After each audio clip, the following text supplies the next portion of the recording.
LDF യോഗത്തിലെ പ്രധാന ചർച്ചാ വിഷയങ്ങൾ ടിൻഡു അതുമായി ബന്ധപ്പെട്ട കാര്യങ്ങൾ കൂടി അറിയേണ്ടതുണ്ട്. ഇപ്പോൾ നമ്മൾ നേരത്തെ സൂചിപ്പിച്ച പോലെ തന്നെ ഇപ്പോൾ മന്ത്രി പി രാജീവിനെതിരായ ഇഡിയുടെ സത്യവാങ്മൂലം വലിയ രീതിയിൽ തന്നെ സർക്കാരിനെ പ്രതിസന്ധിയിലാക്കിയിട്ടുണ്ട്, പ്രതിരോധത്തിലാക്കിയിട്ടുണ്ടെന്നതിൽ സംശയമില്ല.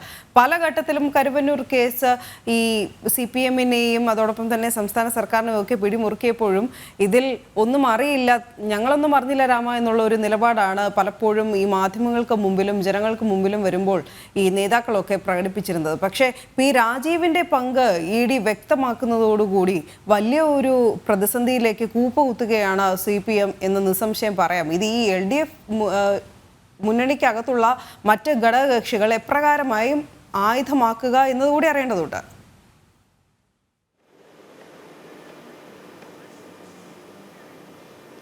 കഴിഞ്ഞ CPM സെക്രട്ടേറിയറ്റിൽ ഓരോരുത്തർ തീരുമാനം കഴിഞ്ഞ CPM സെക്രട്ടേറിയറ്റ് നടക്കുന്ന സമയത്തായിരുന്നു മുഖ്യമന്ത്രിയുടെ മകൾ വീണ വിജയനെതിരായിട്ടുള്ള അല്ലെങ്കിൽ കേന്ദ്ര അന്വേഷണം പ്രഖ്യാപിക്കുന്നത്. ഈ സമയത്ത് തന്നെ ഈ വിഷയങ്ങൾ കാര്യമായി എടുക്കണ്ട എന്നൊരു തീരുമാനമുണ്ടായിരുന്നു. പക്ഷേ അവിടെ നിന്നും നമ്മൾ LDF മുന്നണി യോഗത്തിലേക്ക് വരുന്ന സമയത്താണെങ്കിൽ ഘടകകക്ഷികളുടെ എല്ലാവരുടെയും ഒരു തീരുമാനവും അവരുടെ അഭിപ്രായവും കൂടി മാനിച്ചു വേണം മുന്നോട്ട് പോകേണ്ടതെന്ന് വേണം മനസ്സിലാക്കാൻ. ഇന്ന് പ്രധാനമായും LDF മുന്നണി യോഗത്തിൽ ചർച്ചയാകുന്നത് ഡൽഹിയിൽ നടക്കുന്ന കേന്ദ്രത്തിനെതിരെ നടത്താൻ പ്ലാൻ ചെയ്ത കേന്ദ്രത്തിനെതിരെ നടത്താൻ ഉദ്ദേശിക്കുന്ന സമരത്തിന്റെ മുന്നൊരുക്കങ്ങൾ തന്നെയാണ് ഇന്ന് പ്രധാനമായും ചർച്ച ചെയ്യുക. അതോടൊപ്പം തന്നെ മുഖ്യമന്ത്രിയുടെ മകൾക്ക് എതിരായിട്ടുള്ള കേന്ദ്ര അന്വേഷണം, അതോടൊപ്പം തന്നെ ഇപ്പോൾ ED വ്യവസായ മന്ത്രി പി രാജീവിനെതിരെ ഹൈക്കോടതിയിൽ സത്യവാങ്മൂലം നൽകിയിരിക്കുന്നു. ഇതൊക്കെ വലിയ കാര്യമായി എടുക്കേണ്ട അല്ലെങ്കിൽ അത്തരത്തിലുള്ള ഇത്തരം വിഷയങ്ങളിൽ പ്രത്യക്ഷമായൊരു പ്രതികരണത്തിന് പോകേണ്ട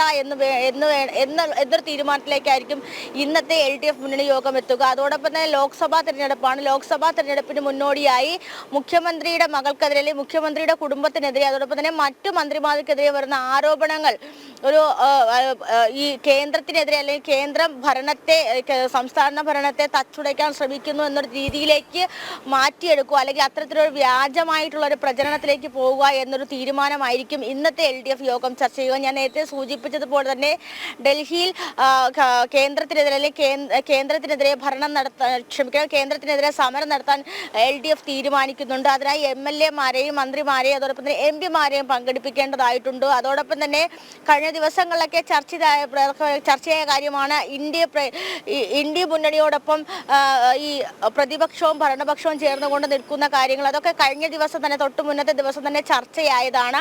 ഇതുമായി ബന്ധപ്പെട്ട് കേന്ദ്രത്തിനെതിരെ നടത്തുന്ന സമരത്തിൽ പ്രതിപക്ഷത്തെയും കൂടി ക്ഷണിക്കണം അല്ലെങ്കിൽ പ്രതിപക്ഷത്തെ പങ്കാളിത്തത്തോടു കൂടി കേന്ദ്രത്തിനെതിരെ സമരം നടത്താനാണ് ഇപ്പോൾ LDF മുന്നണി യോഗത്തിൽ ചർച്ചയാകുക. അതായത് ഏതാണ്ട് 19 MP-മാരാണ് കേരളത്തിൽ നിന്നും ഉള്ളത്, കേരളത്തിൽ നിന്നും പ്രതിപക്ഷത്തിൽ നിന്നും ഉള്ളത്. അപ്പോൾ പ്രതിപക്ഷത്തിന്റെ ഒരു സഹായത്തോടു കൂടി അല്ലെങ്കിൽ പ്രതിപക്ഷത്തെ കൂടി കൂട്ടുപിടിച്ചുകൊണ്ടാണ് കേന്ദ്രത്തിനെതിരെ സമരം നടത്താൻ ഈ LDF തീരുമാനിക്കുന്നതാണ് മനസ്സിലാക്കാൻ. അതോടൊപ്പം തന്നെ ഞാൻ നേരത്തെ സൂചിപ്പിച്ചതുപോലെ കരുവന്നൂർ ബാങ്ക് തട്ടിപ്പുമായി ബന്ധപ്പെട്ട ബാങ്കിന്റെ മുൻ സെക്രട്ടറി കൂടിയായ സുനിൽകുമാർ നൽകിയ വ്യക്തമായ മൊഴിയുടെ അടിസ്ഥാനത്തിലാണ് ഈ LDF-നെതിരെ അല്ലെങ്കിൽ പി രാജീവിനെതിരെ ഇത്തരത്തിലൊരു സത്യവാങ്മൂലം ഹൈക്കോടതി നൽകിയിട്ടുള്ളത്. അതായത് എറണാകുളം ജില്ലാ സെക്രട്ടറി എന്ന സമയത്താണ് ഇത്തരത്തിൽ നിയമവിരുദ്ധമായ ഇടപെടലിലൂടെ പണം നൽകാൻ പ്രേരിപ്പിച്ചത് എന്നൊരു വ്യക്തമായ മൊഴിയുടെ അടിസ്ഥാനത്തിലാണ് ഹൈക്കോടതിയിൽ ED സത്യവാങ്മൂലം സമർപ്പിച്ചിരിക്കുന്നത്. അപ്പോൾ ഇതൊക്കെ വ്യാജമാണ് അല്ലെങ്കിൽ രാഷ്ട്രീയമായിട്ട് നേരിടാനുള്ള ഒരു രാഷ്ട്രീയമായി പാർട്ടിയെ നേരിടാൻ ശ്രമിക്കുന്നതാണ് അല്ലെങ്കിൽ സംസ്ഥാന സർക്കാരിന്റെ ഭരണ മികവുകളെ ഇകഴ്ത്തിക്കെട്ടാൻ ശ്രമിക്കുന്നു എന്ന വ്യാജ പ്രചരണം നടത്തി അത്തരത്തിലൊരു പ്രചരണത്തിലേക്ക് കടക്കാനാണ് ഇന്നത്തെ LDF മുന്നണി യോഗം ചർച്ചയാകുക. അതോടൊപ്പം തന്നെ മറ്റു ഘടകകക്ഷികളെ കൂടി കൂട്ടുപിടിച്ചുകൊണ്ട് മറ്റു ഘടകകക്ഷികളെ MLA-മാരെയും എല്ലാവരെയും ചേർത്ത് നിർത്തിക്കൊണ്ട് ഡൽഹിയിൽ ഒരു സമരം പ്രഖ്യാപിക്കുക, ആ സമരവുമായി ബന്ധപ്പെട്ട തീയതി പ്രഖ്യാപിക്കുക തുടങ്ങിയ കാര്യങ്ങളാണ് ഇന്നത്തെ യോഗത്തിൽ ചർച്ചയാകുക. ഞാൻ നേരത്തെ സൂചിപ്പിച്ചതുപോലെ ലോക്സഭാ ഇലക്ഷന് മുന്നോടിയെ തന്നെ ഇപ്പം LDF മുന്നണിയുടെ നേതൃത്വത്തിൽ അതുപോലെ തന്നെ സംസ്ഥാന സർക്കാരിന്റെ നേതൃത്വത്തിൽ കാസർഗോഡ് മുതൽ തിരുവനന്തപുരം വരെ നവകേരള സദസ് എന്ന പേരിൽ ഒരു പ്രചരണ പരിപാടി അക്ഷരാർത്ഥത്തിലൊരു ലോക്സഭാ തെരഞ്ഞെടുപ്പിന് മുന്നോടിയായിട്ടുള്ള പ്രചരണ പരിപാടി തന്നെയായിരുന്നു. പക്ഷേ മുന്നണിയുടെ അല്ലെങ്കിൽ മുന്നണിയിലെ എല്ലാ കക്ഷികളും ചേർന്നുകൊണ്ട് ഒരു പ്രചരണ ജാഥ നടത്തണമോ അല്ലെങ്കിൽ അത്തരത്തിലൊരു ജാഥ നടത്തിക്കൊണ്ടുള്ള പ്രചരണം കൂടി വേണമോ എന്നുള്ളൊരു കാര്യം ഇന്ന് ചർച്ചയാവും. നമുക്കറിയാം കഴിഞ്ഞ നവകേരള സദസ്സൊക്കെ എന്ന് പറയുന്നത്